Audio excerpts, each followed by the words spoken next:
Здравей, Гери! Това е клипа с дисплея. Махнахме кутиите, които не трябва да се виждат. Така, бяло-бяло. Това са страните. Като на тези места тук ще има ето такива капси. Те ще бъдат по цялото тяло на дисплея във всичките букчици. Ето по този начин.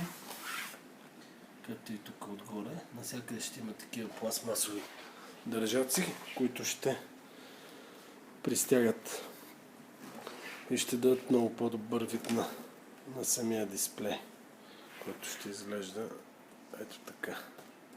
Двойно, без да се вижда вълната.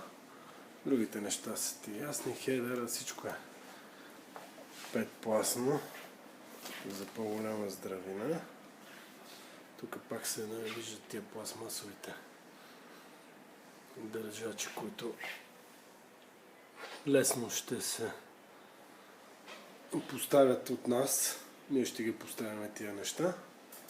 Така че няма да при вас почти ще се избегне, да не кажа на 100% това поставяне. И общо взето, ето го отзад дисплея. Ти го виждаш.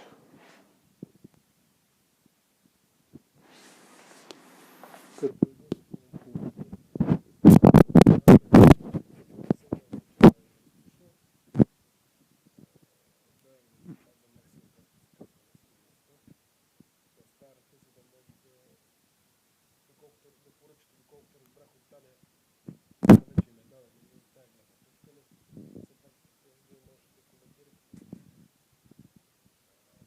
с цел да се избегне лицето да се вижда както направихме с моето предаване и оттам цената е повишена.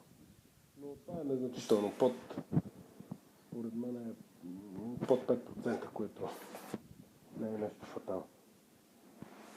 Общо взето, надявам се, сигурен,